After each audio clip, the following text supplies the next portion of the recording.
विश्वास करिए आपके पूरे जीवन भर की कमाई आपकी एक छोटी सी चूक से गायब हो सकती है। आपसे लेकर कुछ लाख से लेकर करोड़ों तक पैसा वसूला जा सकता है अगर आप बिल्कुल भी जागरूक नहीं हैं। थोड़ी देर बाद उन्हें एहसास हुआ कि देयर इज समथिंग रॉन्ग, कुछ गलत है। जब गलत है लेकिन तब तक बहुत देर हो चुकी थी, पैसे ट्रांसफर हो चुके थे। ये तो एक घटना है। मैं आपको पिछले कुछ दिनों की बहुत चर्चित घटनाएं मैं आपको बता रहा हूं कि जब हम मोबाइल पर कोई फोन डायल करते हैं तो बताता है कि देखिए आप अपना किसी को ओटीपी शेयर ना करें। बैंक किसी से ओटीपी नहीं मांगता, लेकिन जब तक ये समझ में आता होता है तब तक सब कुछ लुट चुका होता है।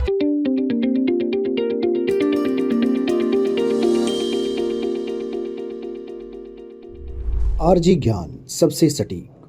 नमस्कार, जय हिंद साथियों, स्वागत है आप सभी लोगों का आरजी ज्ञान पर। और मैं सुशांत कुमार शर्मा हाजिर हूं एक नई जानकारी के साथ। मेरे प्यारे साथियों, आज की जानकारी ऐसी जो हर व्यक्ति को पता होनी चाहिए। अगर आपको इसके बारे में नहीं पता है तो विश्वास करिए आपके पूरे जीवन भर की कमाई आपकी एक छोटी सी चूक से गायब हो सकती है। मतलब आपके खाते का बैलेंस जीरो।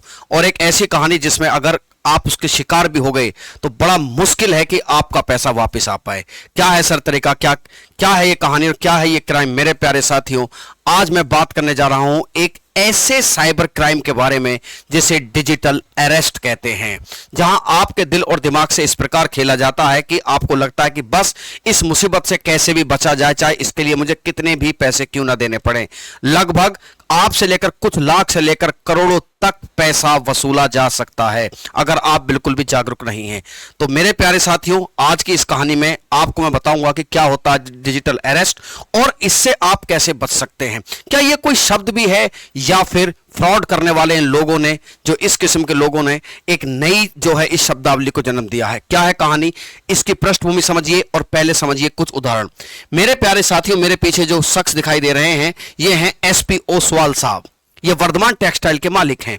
इनके पास एक दिन एक कॉल आता है।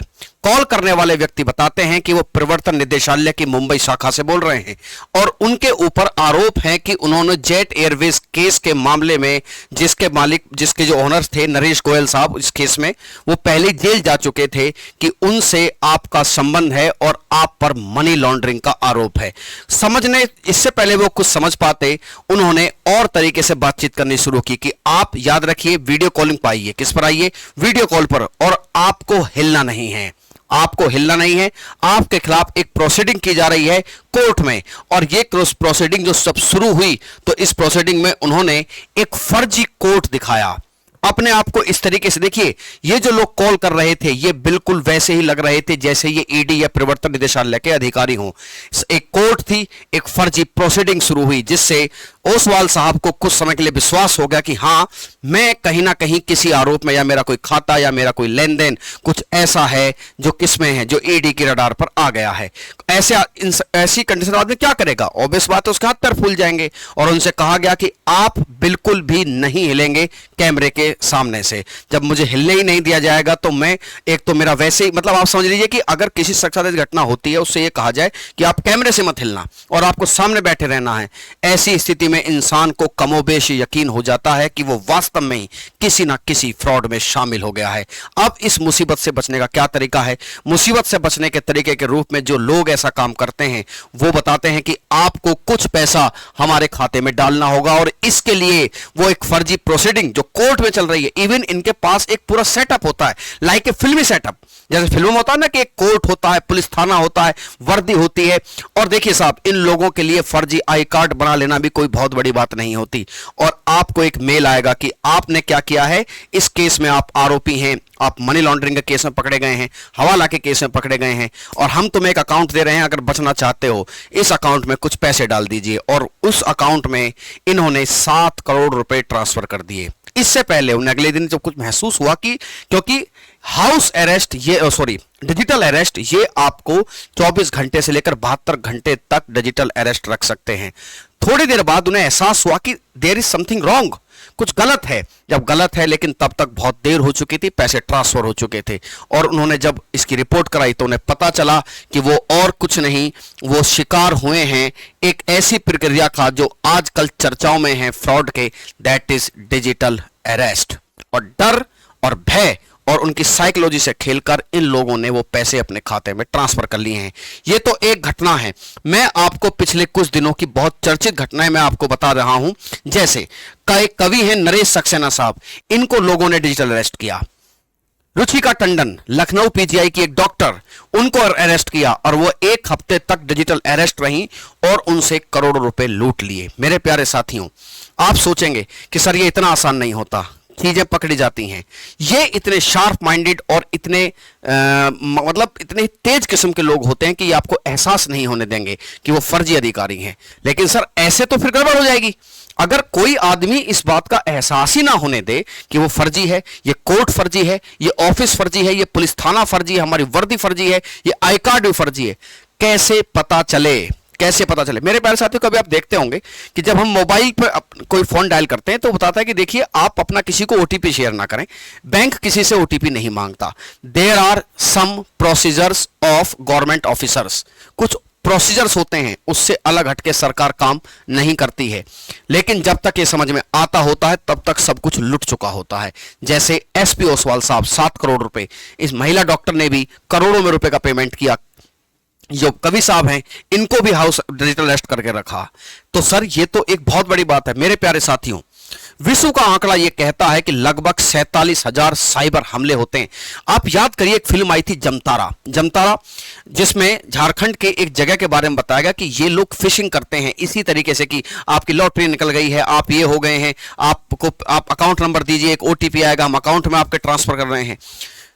पहली बार ऐसे फिशिंग के केस में 5 लोगों को सजा सुनाई सुप्रीम कोर्ट ने। लेकिन बात सजा की नहीं है, बात जागरूकता की है कि ये तो आपने कुछ चंद केस बताए हैं कि इन लोगों को बिठा के रखा गया कंप्यूटर के सामने कि यहां बैठे रहिए, यहां से हिलना नहीं है आपको, आप डिजिटली अरेस्ट हैं। जबकि डिजिटली अरेस्ट जैसी कोई चीज पुलिस शब्दावली में होती ही नहीं है, पुलिस में नहीं होती, किसी भी ऐसी नियामक संस्था जो रेगुलेटरी बॉडीज हैं, डिजिटल अरेस्ट कुछ होता ही नहीं है। लेकिन जब तक पता चलता है तब तक सब कुछ लूट चुका होता है। तो एक प्रश्न ये उठता है, पहला सवाल कि सर पहचान कैसे पता चले कि आने वाली कॉल फ्रॉड है, आने वाले व्यक्ति जो डिजिटल अरेस्ट, अगर आपको कोई इस तरीके से बैठने को मजबूर कर रहा है तो पहली बात तो आप याद रखिए कि बिल्कुल मना कर दीजिए, क्योंकि ये कोई प्रोसीजर नहीं है। ये अगर आप इसमें फंसते हैं तो ऑब्वियस बात है आपके दिमाग का, आपके डर का, आपके दिल में पैदा हुए भय का, ये घोटाला करने वाले लोग, ये फ्रॉड करने वाले लोग बहुत तरीके से फायदा उठाएंगे। तो इस केस में एक सवाल जो उठता है कि साहब सर कैसे पता चले कि क्या होता है डिजिटल अरेस्ट? समझिए, गिरफ्तारी का डर दिखाते हैं और घर में ही कैद कर लिया जाता है, वीडियो कॉल पर बिठाते हैं। पुलिस स्टेशन आपको ऐसा लगेगा जैसे बिल्कुल ओरिजिनल है, जबकि पुलिस किसी को डिजिटल अरेस्ट नहीं करती है। करती है तो हाउस अरेस्ट जरूर कर देती है, वो भी डिटेंशन के केस में। लेकिन किसी को भी ये नहीं कहा जाता कि आप 24 घंटे कंप्यूटर के सामने रहिए, हम आपको देखते रहेंगे, ठीक है। ऑनलाइन मॉनिटरिंग करते हैं कि कौन कहां जा रहा है, बैंक अकाउंट सीज कर गिरफ्तारी की धमकी दी जाती है ना। ऐप डाउनलोड कराकर फर्जी डिजिटल फॉर्म भरवाए जाते हैं। मेरे प्यारे साथियों, आपको पता होना चाहिए यह एक बड़ी भयंकर समस्या है जब इन फर्जी एप्लीकेशंस के माध्यम से डाटा हमारा बहुत लंबा चौड़े स्तर पर फैल गया और चीन की बहुत सारी कंपनियां इन्वॉल्व मिली इस केस में कि हमारा डाटा जा रहा है। Data is money. डाटा क्या है? डाटा मनी है। जिसका डाटा है उसी हिसाब से पॉलिसी बनाओ और खेलो लोगों के दिमाग से। डमी अकाउंट बनाकर उसमें पैसे का ट्रांजैक्शन कराया जाता है कि इसमें आप पैसे ट्रांसफर कर दीजिए। मैंने बताया कि ये सब जब भय का माहौल इस तरीके से पैदा करते हैं कि विश्वास हो जाता है कि ये पुलिस थाना भी ओरिजिनल है, ये अधिकारी भी ओरिजिनल है, आई कार्ड भी ओरिजिनल है, जबकि ओरिजिनल कुछ होता ही नहीं है। इसमें तो आप एक पॉइंट पर यह समझ लीजिए कि डिजिटल अरेस्ट कुछ होता ही नहीं है। अगर कोई आपसे यह कहे कि मैं फलाना एजेंसी से बात कर रहा हूं, मैं सीबीआई से बात कर रहा हूं, मैं ईडी से बात कर रहा हूं, मैं पुलिस थाने से बात कर रहा हूं, मैं इस मंत्रालय से बात कर रहा हूं, इस ऑफिस से बात कर रहा हूं, गलत। डिजिटल अरेस्ट कोई टर्म ही नहीं होती है, कोई टर्म डिजिटल अरेस्ट। अगर आपको कोई ऐसा कर रहा हो तो समझ जाइए कि बिल्कुल 100% आपको मूर्ख बनाने के चक्कर में है वो, और आपका बैंक अकाउंट साफ हो जाएगा। देखिए साहब, डिजिटल अरेस्ट कोशिश अगर कोई करता है तो पहली बात तो उसकी पहचान करनी है। पहचान कर कैसे फेल कर सकते हैं? नारकोटिक्स, साइबर क्राइम, आईटी या ईडी अफसर के नाम से कॉल आएगा कि मैं इनकम टैक्स से बोल रहा हूं, मैं नारकोटिक्स से बोल रहा हूं, मैं साइबर सेल से बोल रहा हूं, मैं सीबीआई से बोल रहा हूं, ठीक है। तो एक तो इस नाम से कॉल आएगा, वो आपको गलती बताएंगे जो आपको नहीं पता है। ऐसी चीज बताएंगे जिससे आपका भय का माहौल पता करे यार ये हमसे कैसे हो गया। मेरे प्यारे साथी, जो बड़े बिजनेसमैन होते हैं जिनको ये जनरली ट्रैप में लेते हैं, उनके बहुत सारे लेन देन चलते रहते हैं। उनको पता होती है ये बात कि अगर हमने ये भी कह दिया ना कि ये आपने लेन देन गलत किया है तो ये बिजनेसमैन डरेगा, क्योंकि बिजनेसमैन के बहुत सारे लेन देन ऐसे चलते हैं जो उनको नहीं पता होती है। अब उनको पता है कि ये लेन देन आपका ब्लैक मनी में है, हवाला में है, या आपने ऐसे व्यक्ति को सपोर्ट किया है जो आरोपी है, आपने भ्रष्टाचार किया है या कुछ किया है। इस तरीके से आपको ट्रैप करेंगे। आपको डिजिटल अरेस्ट करने की जानकारी देंगे। डिजिटल अरेस्ट में कैमरे के सामने 24/7 आपको रहना पड़ेगा। हिलोगे नहीं तो कार्रवाई करोगे नहीं, सीधी सी बात है। डिजिटल अरेस्ट करने के लिए किसी को भी शिकार बनाया जा सकता है। जो लोग अपडेट नहीं रहते वो डिजिटल अरेस्ट होने की उनकी संभावना ज्यादा रहती है। अब देखिए, अब इसका ये तो पहचान है। अच्छा, एक पहचान और समझिए, ये लोग जब कॉल करेंगे आपको कॉल से मतलब जो जनरल नंबर होता है ना उससे कॉल नहीं आएगी, व्हाट्सएप कॉल आएगी। 10 नंबर का नंबर नहीं होगा, हो सकता है तो 9 नंबर का हो। 10 नंबर का कॉल आपसे नहीं आएगा, हो सकता है 9 नंबर का हो या उससे ज्यादा का हो, तो समझ जाइए फ्रॉड कॉल है, व्हाट्सएप पे है। अरे जिस अधिकारी को आपसे संपर्क करना है और जो एक अथॉरिटी रखता है, जो एक जिसके पास एक पूरा अधिकार है, वो आपको प्रॉपर कॉल करेगा कि मिस्टर एक्स आपके खिलाफ ये आरोप है, आप थाने आइए, ईडी ऑफिस आइए, सीबीआई ऑफिस आइए, नारकोटिक्स का ऑफिस आ जाइए जरा। वो बुलाएगा आपको कि आपके खिलाफ क्या आरोप है, या वो खुद पहुंचेगा या नहीं। लेकिन ये क्या करते हैं, एक स्काई ऐप करके है, आप बहुत सारे आजकल ऐसे वीपीएन नेटवर्क का इस्तेमाल करेगा, एप्लीकेशन का इस्तेमाल करेगा। नंबर 10 नहीं होंगे, 9 होंगे या 12 होंगे। व्हाट्सएप कॉल करेगा, जनरल कॉल नहीं करेगा, टेलीग्राम कॉल करेगा। याद करिए, टेलीग्राम के केस में यही बात निकल कर आई थी कि दुनिया भर के फ्रॉड हो रहे हैं इस टेलीग्राम के माध्यम से। इसको रोक क्यों नहीं रहे आप? फिल्ट्रेशन कुछ है नहीं इनमें। कॉल आई, आप डर गए, फिर क्या होता है, कॉल करने वाला बताएगा कि कोई भी ऐप, कॉल करने वाले का कोई भी बताया गया ऐप डाउनलोड नहीं करना है।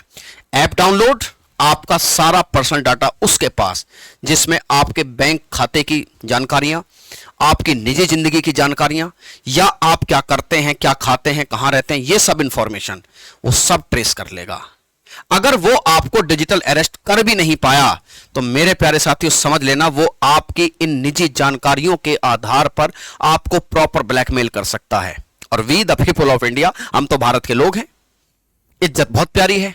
हम सोचते हैं कि कहीं आजकल एक चल रहा है डीप फेक, आपकी फोटो ऊपर नीचे कर देंगे, मजबूरी है आपकी, क्या मुंह दिखाएंगे समाज में? क्योंकि समाज में स्थिति क्या है कि 2-4 लोग ही अवेयर हैं। मैंने बताया ना कि उन लोगों की संभावना ज्यादा है इसमें फंसने की जो लोग अवेयर नहीं है, और जो अवेयर नहीं कहेंगे नहीं किया होगा, ऐसा ही हुआ होगा, इसने ये कर दिया होगा। आप इन चीजों से बचना चाहेंगे, अब वो आपके दिमाग से खेलेंगे। डर, आपका दिमाग आपकी साइकोलॉजी से खेलेंगे, डर से खेलेंगे, और मजबूरी में आपसे पैसा ले ही लेंगे और आप ठगी के शिकार हो जाएंगे। अगर ऐसा डाउनलोड कर लिया है तो डिलीट करें, ठीक है।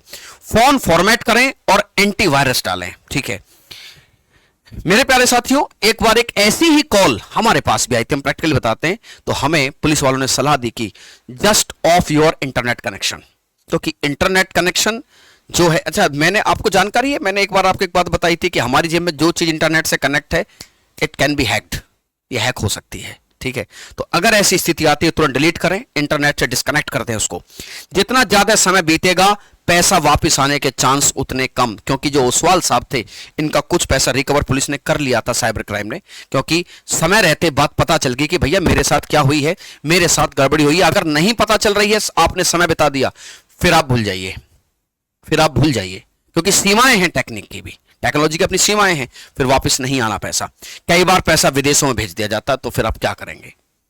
आप समझिए, सबसे पहली बात तो घबराना नहीं है। कोई कॉल आया है कि बताइए अपने ऑफिस का पता, अगर हम पर कोई आरोप है तो हम आ रहे हैं, उसमें क्या बात है।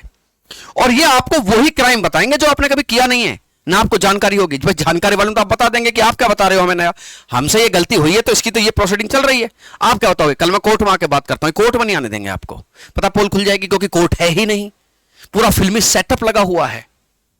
तो आपको केवल यही कुछ तरीके हैं, जो जागरूकता ही आपको केवल इसमें बचा सकती है, कि नहीं तो आप जान लीजिए जितने भी साइबर क्राइम होते हैं, it is a cyber crime. It is cyber crime. Cyber crime में भारत 10वें नंबर पर आता है। पहले नंबर पर सब ज्यादा साइबर क्राइम रूस में होते हैं।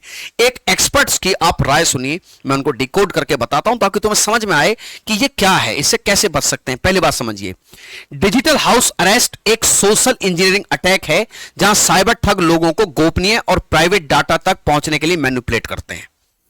खाता, आपका प्राइवेट डाटा, ठीक है। साइबर ठग इसमें लोगों से बातचीत कर ज्यादा जानकारी इकट्ठा करते हैं और उन्हें डरा धमकाकर उनसे पैसे की डिमांड करते हैं। हमेशा याद रखें, डिजिटल हाउस अरेस्ट जैसी कोई चीज नहीं होती है।